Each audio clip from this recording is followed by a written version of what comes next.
क्या आपको पता है, अक्सर हम इतिहास के प्राचीन चमत्कारों या बड़ी बड़ी लड़ाइयों की ही बात करते हैं, लेकिन इतिहास का सबसे बड़ा और चौंकाने वाला सच कुछ और ही है।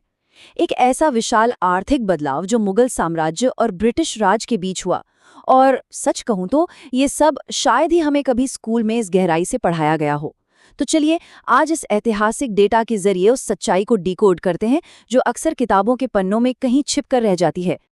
अब जरा सोचिए, क्या आपको अंदाजा है कि एक वक्त ऐसा भी था जब भारतीय उपमहाद्वीप दुनिया की 25%, जी हाँ, पूरी दुनिया की 25% इकोनॉमी कंट्रोल करता था। ये कोई कहानी या कोरी कल्पना नहीं है, ये बिल्कुल सॉलिड ऐतिहासिक डेटा है जिसे आज हम गहराई से समझने वाले हैं।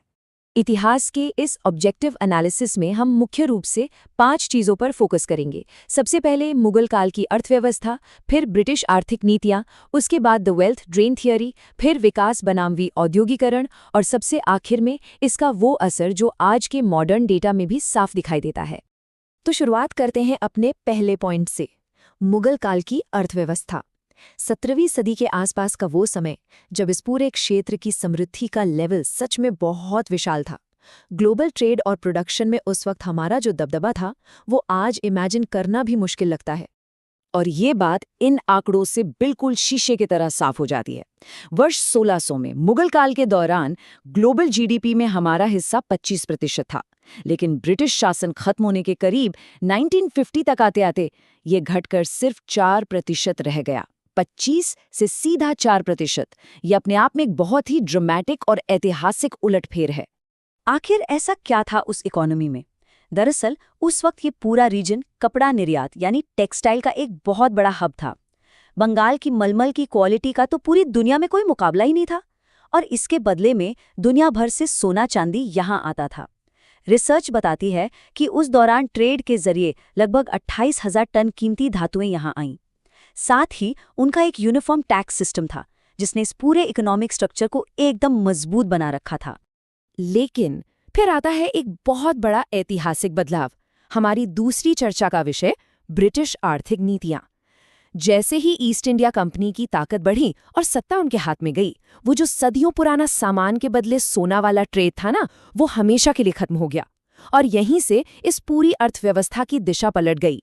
अगर हम इस टाइमलाइन को देखें तो ये शिफ्ट बहुत तेजी से हुआ। 1700 के दशक में जो हमारा कपड़ों का ग्लोबल दबदबा था, वो 1764 में ईस्ट इंडिया कंपनी के कंट्रोल के बाद पूरी तरह से बदलने लगा। 1850 के दशक तक आते आते हालात ये हो गए कि जो क्षेत्र पहले तैयार माल का सबसे बड़ा एक्सपोर्टर था, वो अब सिर्फ रॉ कॉटन और इंडिगो जैसी कच्ची सामग्री का एक्सपोर्टर बनके रह गया था। इस बड़े बदलाव को समझने के लिए हमें दोनों युगों के टैक्स सिस्टम को भी न्यूट्रल तरीके से देखना होगा।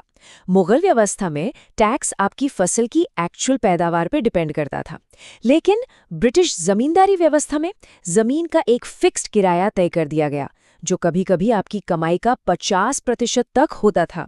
और सबसे बड़ी बात, ये किराया आपको हर हाल में देना ही है, चाहे आपकी फसल अच्छी हो या पूरी तरह बर्बाद हो जाए। जाहिर है, इसने ग्रामीण क्षेत्रों को बहुत तेजी से गरीबी की तरफ धकेल दिया। अब बढ़ते हैं अपने तीसरे हिस्से की तरफ, द वेल्थ ड्रेन थ्योरी। इतिहासकार और स्कॉलर्स इसी थ्योरी का इस्तेमाल करते हैं ताकि वो इस भारी इकोनॉमिक रिवर्सल और धन की निकासी को सही से समझ सकें। तो ये ड्रेन थ्योरी आखिर है क्या? 1867 में दादा भाई नौरोजी ने ये कॉन्सेप्ट दुनिया के सामने रखा था। उनका मानना था कि औपनिवेशिक नीतियों ने जानबूझकर एक लगातार चलने वाला व्यापार घाटा पैदा किया। डेटा साफ दिखाता था कि हम एक्सपोर्ट तो बहुत ज़्यादा कर रहे थे, लेकिन जो भारी मुनाफा आ रहा था उसे यहाँ के डोमेस्टिक डेवलपमेंट में लगाने के बजाय सीधे देश के बाहर भेजा जा रहा था। इस निकासी का स्केल क्या था? ज़रा इन नंबर्स को देखिए। ईस्ट इंडिया कंपनी का जो प्रॉफिट 1757 में लगभग 2.5 लाख पाउंड्स था, वो 1801 तक आते आते सीधा 50 लाख पाउंड तक पहुंच गया। ये कोई छोटा अमाउंट नहीं है, और ये सारा का सारा भारी मुनाफा बाहरी देशों के विकास को फंड करने के लिए इसी लोकल इकोनॉमी से निकाला गया था। अब आते हैं चौथे पॉइंट पर, विकास बनाम विऔद्योगीकरण। यानी एक तरफ इंडस्ट्री का गिरना और दूसरी तरफ इंफ्रास्ट्रक्चर का बनना। इन दोनों चीज़ों को एक साथ रखकर एनालाइज करना बहुत ज़रूरी है। इसमें सबसे क्रूशल पॉइंट ये है कि जो भारतीय कपड़े ब्रिटेन जाते थे उन पर 70 से 80% तक का भारी टैरिफ लगा दिया गया, जबकि ब्रिटिश माल यहां बिना किसी रोक टोक के बिकता था। इसका नतीजा, ग्लोबल मैन्युफैक्चरिंग में जो हमारी हिस्सेदारी 1750 में 25% थी, वो 1900 तक तेजी से गिरकर सिर्फ 2% रह गई। इसी को हम गंभीर औद्योगिकरण या डी इंडस्ट्रियलाइजेशन कहते हैं। लेकिन इस पूरी पिक्चर का एक दूसरा पहलू भी है, जिसे निष्पक्ष रूप से देखना जरूरी है। इस दौरान बड़े पैमाने पर इंफ्रास्ट्रक्चर डेवलपमेंट भी हुए। 1914 तक बुनियादी ढांचे में 40 करोड़ पाउंड का इन्वेस्टमेंट हुआ। उस समय दुनिया का चौथा सबसे बड़ा रेलवे नेटवर्क इसी दौरान बना।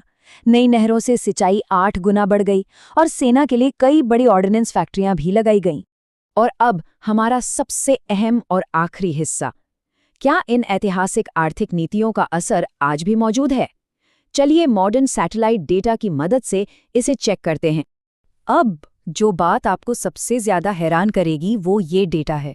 1993 के सैटेलाइट नाइट लाइट्स डेटा के अनुसार जिन मॉडर्न जिलों पर अंग्रेजों का डायरेक्ट रूल या सीधा शासन था, वहां अप्रत्यक्ष रूप से शासित यानी प्रिंसली स्टेट्स की तुलना में रात की रोशनी 39% कम पाई गई। है ना चौंकाने वाला? अगर हम इस डेटा को थोड़ा और ब्रेक डाउन करें तो एक बात बिल्कुल साफ हो जाती है। जिन रियासतों पर अंग्रेजों का इनडायरेक्ट रूल था, उन्होंने आज़ादी के बाद कई ज्यादा तेजी से ग्रो किया। जहां डायरेक्ट रूल वाले इलाकों की एनुअल ग्रोथ रेट मुश्किल से 2% थी, वहीं इनडायरेक्ट रूल वाले क्षेत्रों ने लगभग 6% की दर से विकास किया। ये नंबर्स अपने आप में बहुत कुछ कह देते हैं। तो इसको हम इस तरह समराइज कर सकते हैं कि इतिहास के वो जो इकोनॉमिक सिस्टम थे, खासकर जो जमींदारी वाला लैंड रेवेन्यू सिस्टम था, उसका असर आज भी कहीं ना कहीं फील होता है। रिसर्चर्स मानते हैं कि उस डायरेक्ट रूल और टैक्स सिस्टम का मॉडर्न डेवलपमेंट और इंफ्रास्ट्रक्चर पर एक बहुत लंबा और परमानेंट नेगेटिव इफेक्ट पड़ा है। तो अब सबसे बड़ा सवाल ये उठता है कि अगर आज का मॉडर्न सैटेलाइट डेटा सदियों पुराने आर्थिक दोहन और उसके स्थायी असर को साइंटिफिक तरीके से साबित कर सकता है, तो सोचिए ऐसा और कितना हिडन इतिहास है जो अभी भी सामने आने का इंतजार कर रहा है। इसीलिए हमेशा किताबों से आगे बढ़कर खुद सवाल पूछना और डेटा को एनालाइज करना जरूरी है। तो आपको क्या लगता है, कौन सी बात ने आपको सबसे ज्यादा चौंकाया? आज के इस एनालिसिस में हमारे साथ जुड़ने के लिए बहुत बहुत शुक्रिया।